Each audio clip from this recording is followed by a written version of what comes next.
Hey, what's going on, you guys? I am back again, and this is going to be kind of a long one, so please bear with me. But it is very important that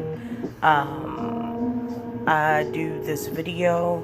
This is by BBC.com. Donald Trump to restart his election rallies on key slavery states. Yes, I said this right. How more racist can he be? This is a direct message to every person of color that he does not care, could care less, no sympathy, no empathy. It's business as usual. With that being said, it says the U.S. President Donald Trump is to hold his first re-election campaign rally for several months in Tulsa, Oklahoma, on the date that African Americans celebrate the end of slavery. The rally would take place on the 19th of June, known as Juneteenth. The Trump campaign said his Republican Party was proud of its role in winning the Civil War and ending slavery. The news follows weeks of anti-racism protests sparked by the death of George Floyd, a black man in police custody. In 1922, the city of Tulsa was the site of one of the worst massacres of black people in the United States history. Let that sink in. Mr. Trump rallies, seen as viral for energizing his base, were suspended due to the COVID-19 outbreak in March. He faces re-election in November, but is lagging behind the Democratic rival Joe Biden in the polls. Correspondents say that while the virus remains a threat, Mr. Trump's campaign considers that the large crowds at a recent protest will make it harder for opponents to criticize his rallies. And basically, to be honest, that's what he wanted, you know. Announcing the venue, Mr. Trump alluded to the low rate of coronavirus infections in Oklahoma at 7,500 cases, one of the lowest in the country. We are going to be starting our rallies, he said. The first one will be in Oklahoma, in Tulsa, Oklahoma. Beautiful new venue, brand new, and they're looking forward to it. They've done a great job with COVID, as you know, in the state of Oklahoma.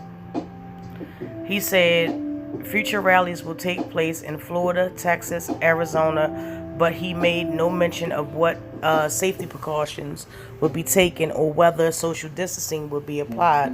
Of course it's not. Of course it's not. He's going to come out in his full glory. We already know this, so I like how they always write it as an opposing, oh, we don't know, this, that, and the third. When you've seen one of Donald Trump, you've seen all of Donald Trump. Trust and believe. Why are the dates and venues controversial? Juneteenth is an annual commemoration of the end of slavery. While not a federal holiday, it is celebrated widely by African Americans. It celebrates the reading of the Emancipation Proclamation to enslave Africans in Texas. Texas was the last state of the Confederacy, the stronghold southern states that seceded, it triggering the Civil War to receive the proclamation on the 19th of June, 1865, months after the end of the war. The location of the rally in Tulsa is also highly significant. In May and June of 1921, a white mob attacked the prosperous black neighborhoods of Greenwood, known as Black Wall Street, with guns and explosives, killing up to 300 people and destroying about 1,000 businesses and homes. And this is the image from, they actually took a picture. Defending the timing of the rally, the Trump campaign aide Katrina Parsons said in a statement, quote, by Bloomberg, that the party of Civil War victory, Abraham Lincoln, Republicans are proud of the history of Juneteenth. So basically he's going under the guise of saying, well, I mean, it's Juneteenth, it's the end of slavery or whatever, but he's a racist running in all slave states, but I mean all the states that have to do with that was big in slavery. She added that Trump had built a record of success for Black Americans, but the Biden campaign criticized the decision, with senior analyst Kay Marshall calling Trump a racist. And this is his actual tweet. You can go and check this out. And he basically hit the nail on the head with what he said. And the death last month of Mr. Floyd, an unarmed black man, after a police knelt on his neck in Minnesota. Minnesota has triggered weeks of protests and soul searching about America's racist past. Mr. Trump tweeted on Wednesday that the military bases for Confederate generals have become part of a great American heritage, a history of winning, victory, and freedom.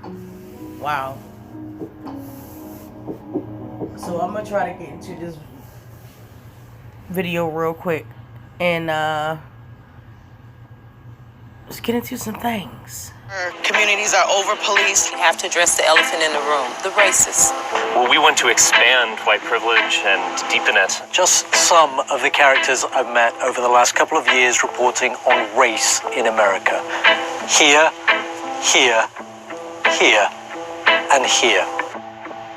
The question I always ask of people on these stories is, how can things get better in terms of race in this country? And the answers I get, well, they're pretty varied. You want to respect the fact that we're a citizen in this city, and you want to give us the equal rights that you have when you go home to your children. I say, you know what? Maybe you should stop committing crimes, and maybe when a police officer does tell you to stop and put your hands on the steering wheel, obey your law enforcement officer. More from them later, but what I'm looking for is a single concrete step that America could take to make things better.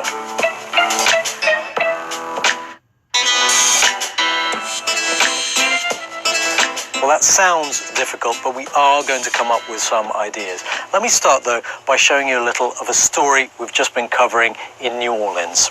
Oh, we're going to defend this monument. Turn around!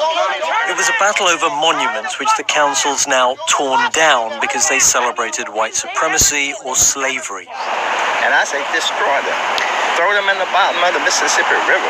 It's just the latest illustration of how people just can't see eye to eye on issues of race. It's the cultural memory of the city, of which Well, as I've of how people just can't see eye to eye on issues of race. It's the cultural memory of the city, of which everybody owns from generations. So if you destroy that, you're destroying the cultural memory. Well, as I've traveled this country, it seemed obvious to me how divisive issues of race are in all kinds of ways. But I'm often told the problem is, well, people like me talking about race, and that actually there are no disadvantages now in America because of the color of someone's skin. I don't believe someone is favored. Okay, y'all, I'm not going to play all of it because I don't want to get flagged or nothing like that. But you can go check it out. It's on bbc.com. This is their story and that is their video. So please, when you have time, if you're interested, please go check that out. Later, White House Press Secretary Kayleigh McEnany, excuse me for butchering the name, said that the possible of the renaming those bases was an absolute non-starter for Mr. Trump. Mr. Trump remarks follows reports that top military officials were open to change amidst nationwide soul-searching after the death of George Floyd. For many, symbols of the Confederacy invoked a racist past. Confederate monuments have been a frequent target for protesters following George Floyd's death. On Wednesday night, a statue of Jefferson Davis, the president of the Confederacy, was brought down by protesters in Richmond, Virginia. Meanwhile, demonstrators in the nearby city of Portsmouth attacked a Confederate monument, tearing down 4 statues, according to local media reports. So, it's a lot going on, y'all. It really is. And this is the tactic. This is the piece of the playbook of what, the administration and Trump is trying to do. You cannot get any clearer than this. Now, I've always said